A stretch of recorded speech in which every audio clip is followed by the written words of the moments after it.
Irfan loan साहब, ज़फ़र शाह साहब और अपने मुज़फ़्फ़र बेग साहब। उसके अलावा 19 हमारे कपिल सिब्बल साहब, राजीव धवन साहब, गोपाला शंकरन, प्रशांतु साहब, सीयू सिंह, दुष्मन दवे साहब, नित्या रामाकृष्णन, मेनका गुरुस्वामी, गोपाल सुब्रमण्यम, और उसके बाद हमारे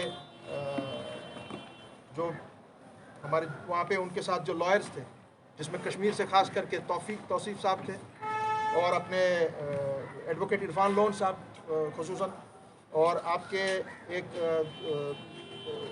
दूसरे अपने बेग साहब के साथ थे। इन सब लॉयर्स 19 नंबर्स था उनका। हम पूरे जम्मू कश्मीर के लोग और मैं खुद अपनी तरफ से, जमात की तरफ से, PhD की तरफ से उन सब का बहुत ही आभारी हूँ, बहुत ही शुक्रगुजार हूँ। उन्होंने बहुत तरीके से वो काम किया और इस केस को कॉन्स्टिट्यूशनली, लीगली जम्मू कश्मीर और लद्दाख ने ये केस हैंड्स डाउन जीता हुआ है। कश्मीर कोई गुजर इंटरवेंशन गुजर बकरवाल की तरफ से कर रहा था। जब उनसे फिर पूछा गया कि आप किन की तरफ से हैं, तमाम गुजर बकरवाल जो समुदाय यहाँ के, उन्होंने कहा हमारे इनसे कोई ताल्लुक ही नहीं,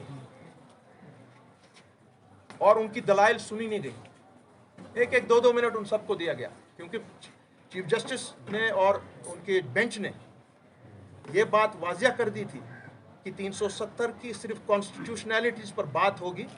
ये देखा जाएगा कि जो फैसला आपने 5 अगस्त 2019 को मरकज़ी हुकूमत ने उठाया, क्या वो आईनी और कानूनी तौर सही था या नहीं था। अब चूंकि फैसला सुप्रीम कोर्ट पे रिजर्व्ड है और इसका अंदाज़ा हमको लग रहा है कि शायद ये दिसंबर के पहले 15 दिनों के अंदर अंदर इसका वर्डिक्ट सामने आ जाएगा कि 35A और 370 में खुद में इतनी ताकत है कि उसको किसी की पैरवी की ज़रूरत ही नहीं, और वो वाकई में वहाँ पर प्रूव हुआ। चीज़ों ने, हमारे लीडरों ने जो करके रखा हुआ है वो पूरी जम्मू कश्मीर और लद्दाख के लिए, सिर्फ यहाँ वालों के लिए नहीं, जो हमारी पार भी एरिया है उसके लिए नहीं। आईन में रियासती दर्जा खत्म करने की कोई भी जिक्र नहीं है। ये प्रूव हो गया कि फैसला ये हमारे हक में आएगा। उसके बाद क्योंकि माननीय सुप्रीम कोर्ट में है, अल्लाह पे छोड़ते हैं, देखते हैं क्या होता है। कि मेरी प्रेस कॉन्फ्रेंस की इन तमाम साथियों से यहाँ पे मिलने का एक मेन आइटम है, और भी 3-4 चीज़ें हैं जो मुझे बोलनी है, मगर मेन आइटम कि आप ये मत समझें कि बस सुप्रीम कोर्ट से फैसला आएगा और मामला हो गया। हमारे पास A, B और C प्लान रेडी है कि अगर कोई ऐसी चीज होए तो आइंदा क्या करना है, और वो प्लान सबसे पहले आप लोगों के सामने रखा जाएगा जब वक्त आएगा। अहम मुद्दा वो जम्मू के बारे में।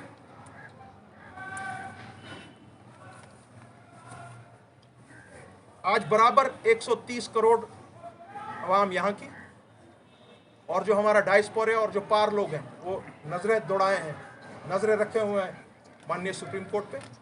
आज माननीय सुप्रीम कोर्ट का खुद का इम्तिहान है, क्योंकि आज ये ऑन कैमरा ये ट्रायल हुआ है सारा, कोई चीज छुपी नहीं। जो हमारे वकील साहिबान, जज साहिबान को भी पता नहीं थी 370 क्या है, वो आज सामने आ गया। हमारे पुरखों ने क्या करके रखा है वो सामने आ गया। हमको खुद पता नहीं थी बहुत सी चीजें, वो सामने आ गई। अल्हम्दुलिल्लाह, अल्हम्दुलिल्लाह, अल्हम्दुलिल्लाह। आज वो मान रहे हैं कि नहीं, वाकई में 35A और 370 सिर्फ कश्मीर या मुसलमान के लिए नहीं था, ये एक डोगरे के लिए भी था, सिख के लिए भी था, बौद्ध के लिए भी था, कश्मीरी पंडित के लिए भी था, गुजर बकरवाल के लिए था, सबके लिए था। ये इस्तिदा कर रहे हैं। मैंने रिक्वेस्ट उनकी भी है कि हमको आप अपने साथ शाना बशाना खड़ा समझिए, हम आपसे दूर नहीं हैं। हमको 35A और 370 वापस चाहिए। उनकी बहुत बड़ी एक उनको डर है बहुत बड़ा कि खुदा ना जात दे अगर फैसला बरक्स आता तो जो फ्लड गेट खुलेगा पंजाब के थ्रू, लाखों लोग जम्मू कश्मीर में उस वक्त घुस जाएंगे, तो जम्मू का जो डोगरा कल्चर है वो तहस नहस हो जाएगा। और इस बात की निशानदेही ये बहुत अहम है आप सबके लिए, आपके चैनल्स की वसादत से मैं पूरी जम्मू कश्मीर और पूरे मुल्क को आज बोल रहा हूं, ये बात सुन लें। इस किस्म की एक कोशिश 1952 में 19 अप्रैल 1952 शेर कश्मीर ने आरएसपोरा में एक तकरीर की थी as prime minister of Jammu and Kashmir, कि उस वक्त प्रजा परिषद ने जो एजिटेशन वहां शुरू की, उन्होंने एजिटेशन शुरू की कि जम्मू को आप हिंदुस्तान के साथ मदगम कर दीजिए, कश्मीर को अलग छोड़ दीजिए, लद्दाख को अलग छोड़ दीजिए, जम्मू हम लेना चाहते हैं पूरे मुल्क के साथ। और उस वक्त जब एजिटेशन शुरू हुई तो पंडित जवाहरलाल नेहरू ने प्राइम मिनिस्टर अपने जो उनके आईबी के चीफ थे बीएन मलिक साहब, उनको प्रजा परिषद वालों से बात करने के लिए डायरेक्टली उन्होंने भेजा जम्मू। उस पर शेख साहब जबरदस्त बरहम हो गए उसके बाद उन्होंने भेजा रफी अहमद किदवाई साहब शेख साहब के पास, क्योंकि जब शेख साहब बहुत ही बरहम हुए। क्यों बरहम हुए? उन्होंने कहा कि अगर आप इस तरह से कोशिश कर रहे हैं कि जम्मू हमसे अलग हो जाए, ये मेरे जम्मू डोगरा भाइयों को मैं आज बोल रहा हूं कि शेर कश्मीर ने कब आपकी बका के बारे में सोचा था, जब आप उनके कुछ लोग वहां पे उनके खिलाफ एजिटेशन में शुरू हो गए थे। उन्होंने उस वक्त कहा था कि अगर आप ऐसी चीज करेंगे, यहां से बाहर के लोग अंदर आएंगे या आप जम्मू को पूरे मुल्क के साथ जोड़ना चाह रहे हैं, सो जो डोगरा कल्चर है वो तहस नहस हो जाएगा, वो बर्बाद हो जाएगा। और जो इंस्ट्रूमेंट ऑफ एक्सेशन है, जो महाराजा ने जिन शर्तों को वो किया था, उसका कोई वैल्यू नहीं रहेगा और टू नेशन थ्योरी जो है वो कामयाब हो जाएगी। उनको अपने मौलाना आज़ाद साहब कि शेख साहब को मनवाइए, वो बहुत बरहम हुए हैं क्योंकि हमने डायरेक्ट प्रजा परिषद से बात करना शुरू कर दिया। उसके बाद फिर पंडित जवाहरलाल नेहरू को एज प्राइम मिनिस्टर खुद आना पड़ा शेख साहब से मिलने के लिए और माफी मांगनी पड़ी कि नहीं, हमसे गलती हुई, हम जम्मू को अलग नहीं कर सकते हैं, इस तरह प्रजा परिषद की बात नहीं मान सकते हैं। हम यह आपकी बात तस्लीम करते हैं कि अगर हम ये बात मानते हैं, जम्मू का डोगरा कल्चर खत्म हो जाएगा। आज वही बात जम्मू के सामने में 5 अगस्त 2019 से, और आज वो समझ गए कि नहीं, 35A और 370 मेरे लिए भी है, कश्मीरी के लिए भी है, और लद्दाखी और करगिल हमारे बौद्ध भाइयों के लिए, पंडित भाई सब के लिए, कि जब तक ये वर्डिक्ट अब आता है 35A और 370 का, वैसे तो सिविल, देखिए हमने अपना जो भी हमको काम करना था हमने कर दिया सियासी तौर पर। इंडिविजुअली पॉलिटिकल पार्टीज ने, कलेक्टिवली पीएचडी ने एक चीज 3 साल से हम कोशिश कर रहे थे, उसको लाया सामने, सुनवाई हुई और ऑन कैमरा सुनवाई हुई, पूरे वर्ल्ड ने वो देखा। ठीक है, अब फैसला सुप्रीम कोर्ट में ज़ेर गौर है, उसकी सुनवाई मैंने उसका वर्डिक्ट मोस्ट लाइकली कह रहे हैं कि बाय दिसंबर होगा, क्योंकि 60,000 पेजेस का मामला है, 60,000 पेजेस। तब तक क्या करना है हमको? जम्मू और कश्मीर और लद्दाख की सियासतदानों को क्या रोल है और सिविल सोसाइटी का क्या रोल है? इसलिए हमने आज ये एक और फैसला लिया है कि जो 2018 में Jammu Kashmir civil society coordination committee for protection of 35A and 370, जब हमने ये 2018 में शुरू किया था, उसके बाद सुप्रीम कोर्ट का मामला शुरू हुआ, केसेस का मामला शुरू हुआ, हमने तब निशानदेही की थी कि इस तरह होने वाला है। तब उस पर ज़्यादा गौर नहीं हुआ था। अगर गौर होता तब 370 शायद नहीं टूटा। अब आज हमने दोबारा, जो हमारे उस वक्त 9 मेंबर्स थे, उसमें हम एडिशनल करीब 11 या 12 मेंबर शामिल कर रहे हैं, जम्मू से, करगिल से, लद्दाख से उसमें हमारे सरदार भाई होंगे, कश्मीरी पंडित होंगे, गुजर आपकी ये कम्युनिटी होगी, हमारे पहाड़ी होंगे। ये 21 मेंबरी एक कमेटी बनेगी, जिसका मैं अनाउंसमेंट शायद कल या परसों उनके नामों का करने जा रहा हूँ। उनका काम क्या होगा? उनका काम सिर्फ 3 है। नंबर 1, जम्मू और कश्मीर और लद्दाख की सिविल सोसाइटी को एकदम जोड़ना आपस में। नंबर 2,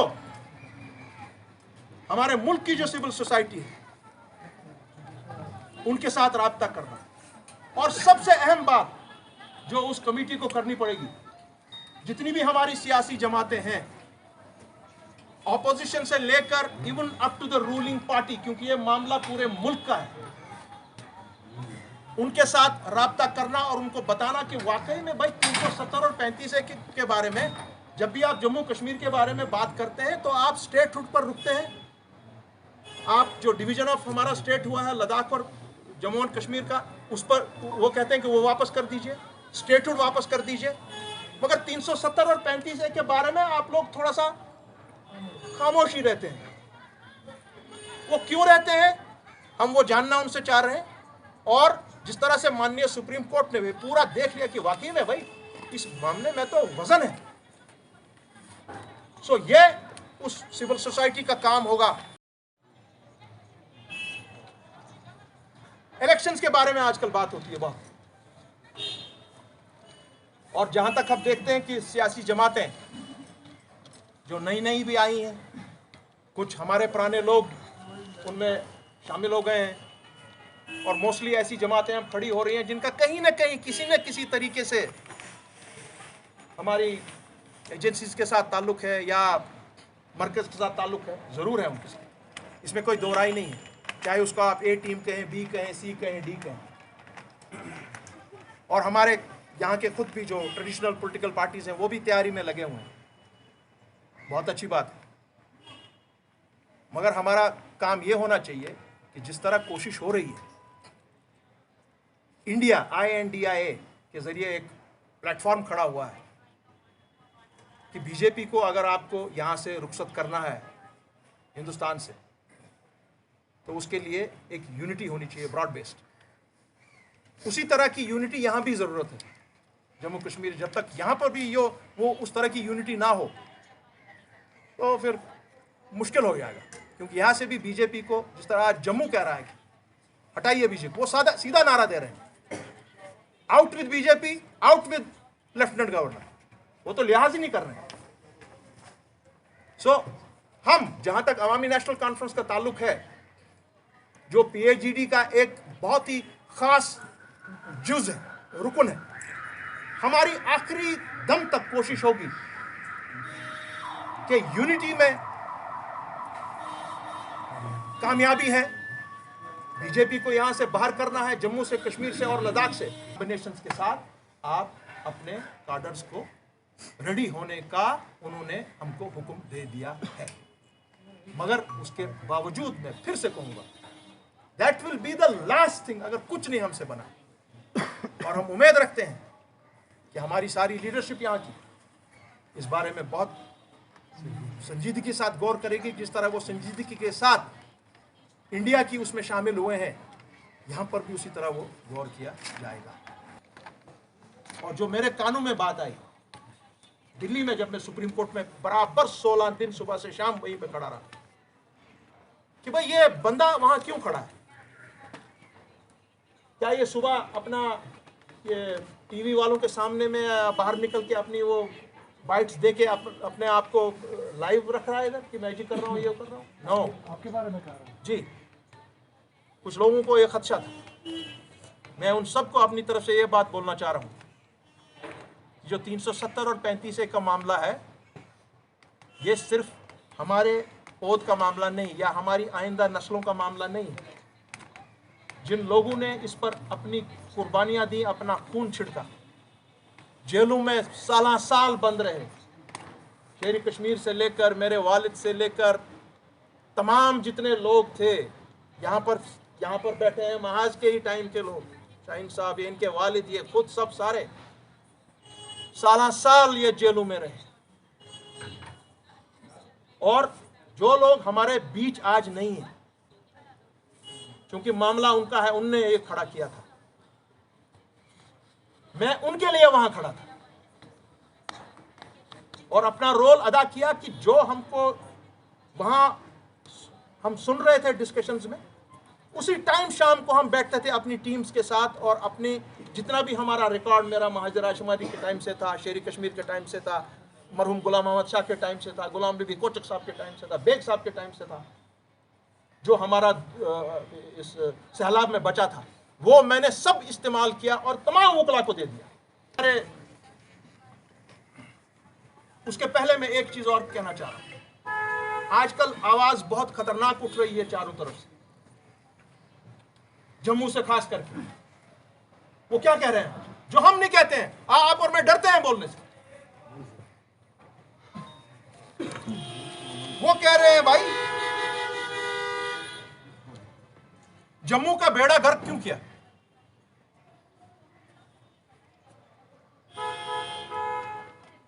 J&K स्टेट किस खुशी में तोड़ा? ये पूरे हिंदुस्तान को मैं कह रहा हूं, बीजेपी को खास करके। हमारी जमीनों पर आप कब्जा क्यों करना चाह रहे हैं? यहां के बहुत से लीडरान डरते हैं बोलने से, 370 से भागते हैं डर के मारे। वो कह रहे हाँ, हमारा झंडा कहां रखा आपने? ये जो झंडा यहां पर है कश्मीर का, ये कहां गया? जम्मू कश्मीर के कॉन्स्टिट्यूशन को कहां रखा आपने? हमारे पानी के जखायर का क्या कर रहे हैं आप? ये मैं नहीं बोल रहा हूं, ये जम्मू बोल रहा है। कहां गया जम्मू कश्मीर का जो हिंदुस्तान के कॉन्स्टिट्यूशन ने दिया हमको? हमारा दरबार मुंह किधर गया? हमारे युवा को ड्रग्स क्यों दिया जा रहा है, ये पूछ रहे हैं पूरा जम्मू कश्मीर और लद्दाख, हम सब पूछ रहे हैं। हमारे युवा आजकल खुदकुशी करने पर मजबूर क्यों हो रहे हैं? आखिरी लाइन जो उन्होंने बताई है, अब जम्मू कश्मीर और लद्दाख समझ गया है कि असल में 370 और 35A सिर्फ यहां के मुसलमान या कश्मीरी के लिए नहीं था, ये हम सब के लिए था।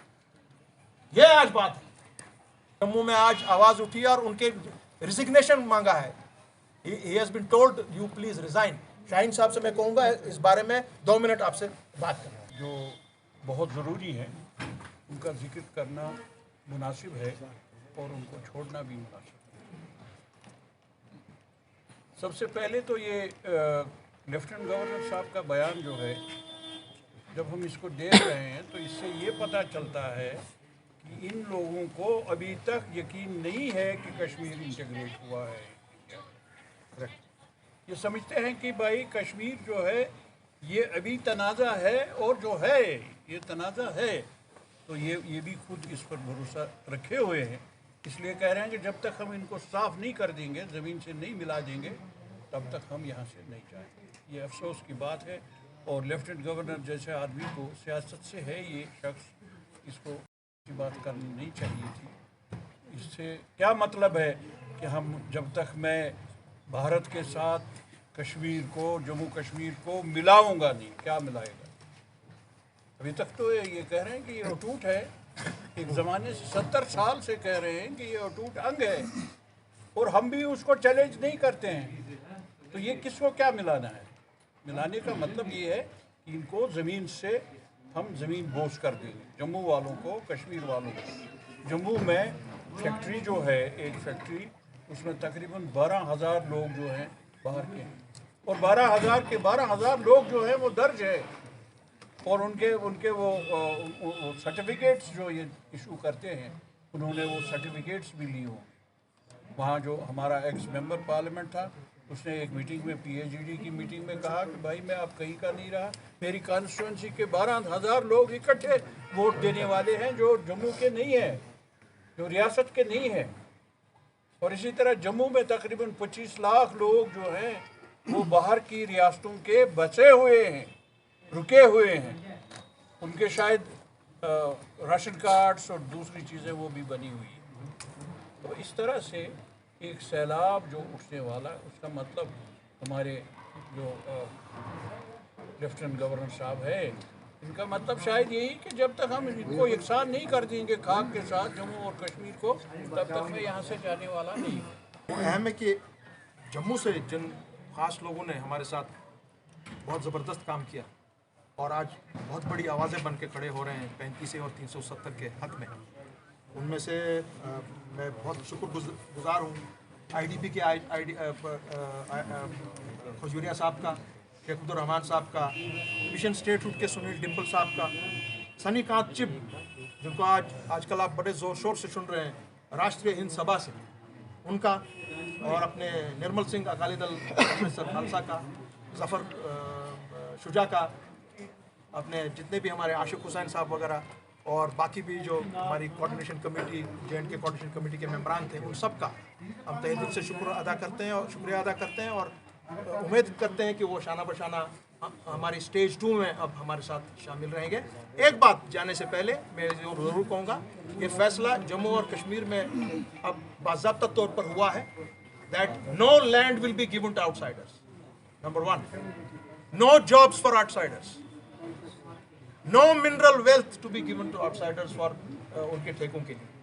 ये 3 चीज़ों का फैसला वहाँ पे हुआ है। और जो आप जहाँ बाहर में देख रहे हैं कि जिस तरह से वावेला हो रहा है नौकरियों के लिए, बैंक के, कभी पुलिस के, कभी आपके अकाउंट्स के, ये सब लोग 35 लाख से ज़ायद आज हमारी इस वक्त अनएम्प्लॉयड यूथ है यहाँ।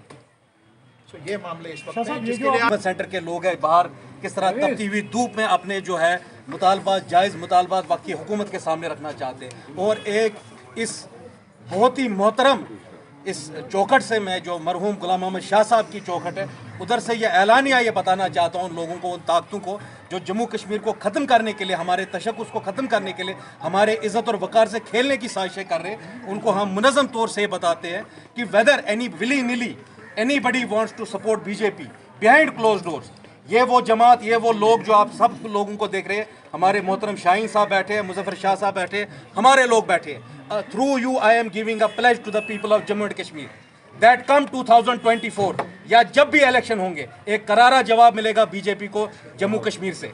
और मैं आप सब लोगों को ये बात बताना चाहता हूँ, जिस लीडरशिप को पूरी कश्मीर की यूथ, कश्मीर के हमारे बड़े बुजुर्ग यर्न करते हैं, जो कैबिनेट 77 में था शेख साहब का, जो 84 में कैबिनेट था शाह साहब का, इंशाल्लाह उसी तरीके के साफ नियत नेक लोग जो हैं उनको हम आगे लाएंगे और एक जो मुस्बत पैगाम है दिल्ली को देंगे कि जहां तक हमारे हकूक़ का मामला है कोई कॉम्प्रोमाइज़ नहीं होगा।